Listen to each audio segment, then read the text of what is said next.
No matter what your set of skills is, there's a job in the fashion industry just for you. Now, if you're not the creative type but still love fashion, don't despair. There are so many jobs within the industry that don't get the same amount of shine as designers and stylists do. So today I'm going to share with you different careers you can pursue on the business side of fashion. Let's get into it. The first business-related fashion job you should absolutely know is being a buyer. Contrary to popular belief, this job isn't just about shopping. Buying requires strong math, analytical, and creative skills. Buyers purchase merchandise from wholesale brands to be resold in retail stores. This is typical of those working for companies that sell other brands in their stores. Buyers for companies that sell their own labels, think boutiques, will work to select the best production pieces to be placed in retail. In order to determine the right products to select, buyers look into trends, sales reports, and the market. So if you're the analytical type, this might be for you. From looking at these numbers, they will develop creative strategies to help their company build an appropriate product assortment and range within their stores. Buyers will also often visit trade shows, fashion shows, and retail stores, then place purchase orders, or also known as POs, to make sure that they snag the latest trends for their stores.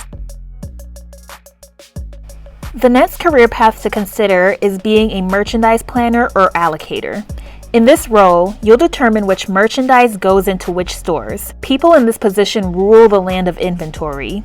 Planner and allocator are typically separate positions. However, many times these roles overlap, and within certain companies, they may even be combined. Both roles require a lot of financial forecasting using sales reports, inventory levels, and production.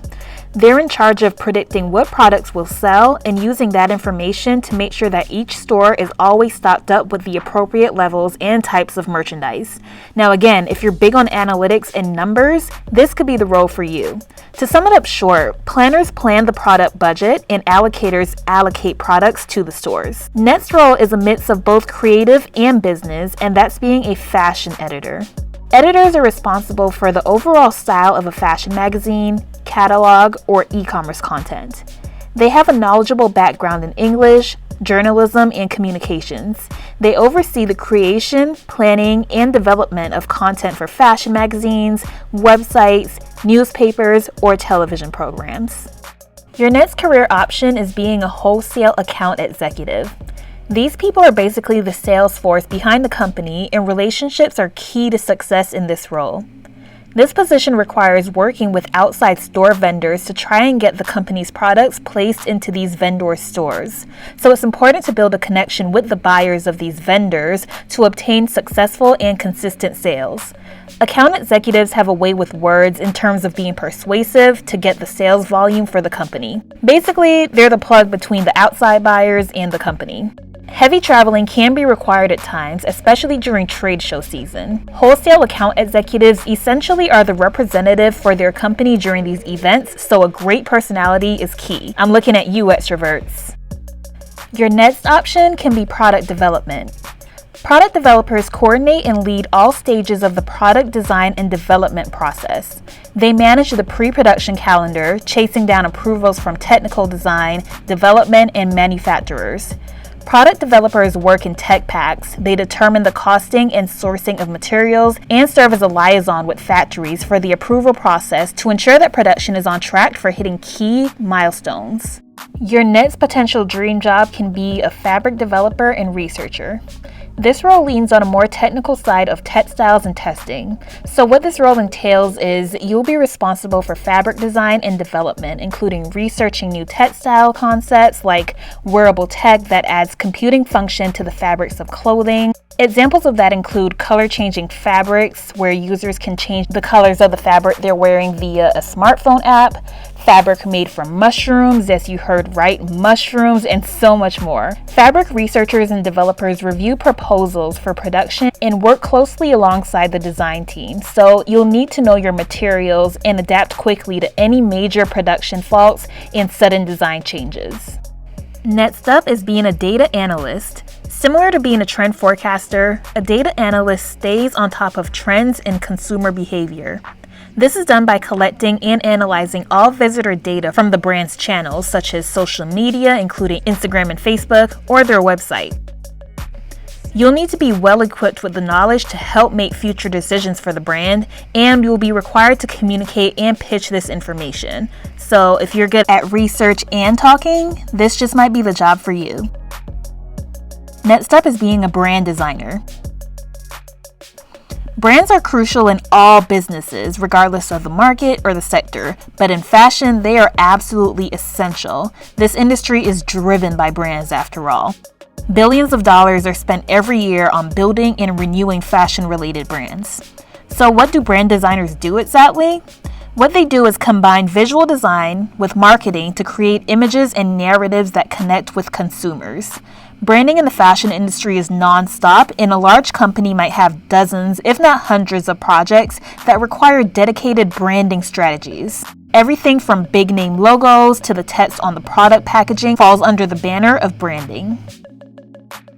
On that note, you can also make a name for yourself by being a small business consultant.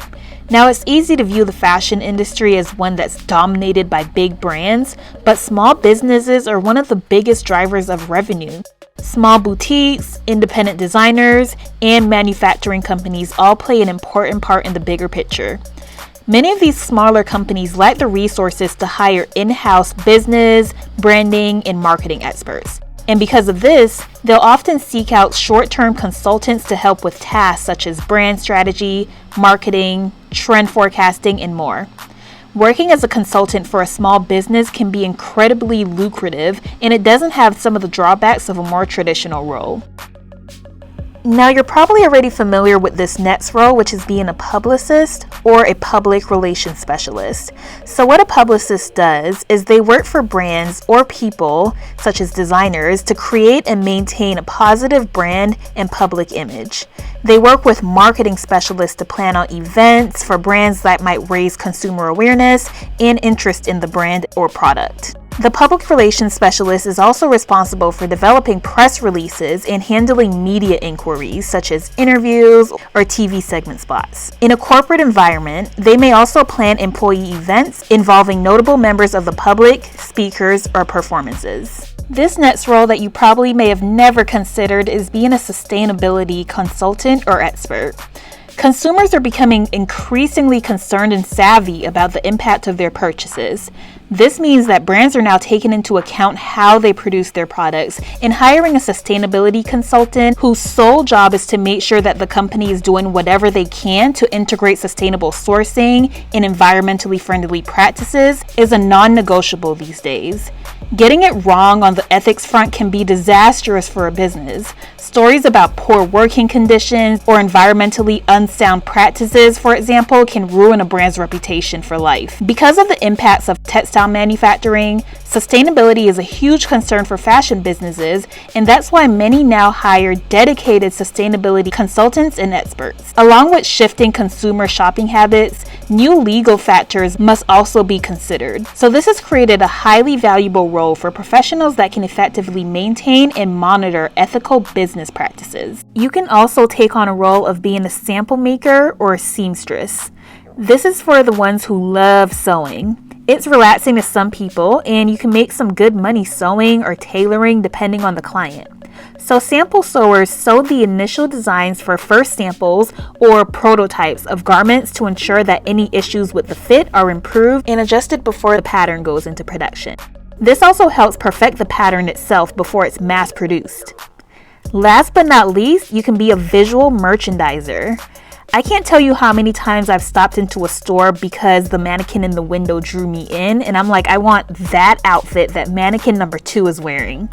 Visual merchandisers are responsible for creating appealing retail window displays, seasonal floor sets, and in-store visuals that'll attract and entice customers to shop. They use their creativity, design skills, and knowledge of eye-catching fashion to create displays that will capture a potential customer's attention and increase sales by increasing the store's foot traffic. So there you have it. Let me know if any of these jobs sound up your alley or if you learned about any new roles today. Don't forget to like and subscribe so you don't miss our next episode. Be sure to tune in.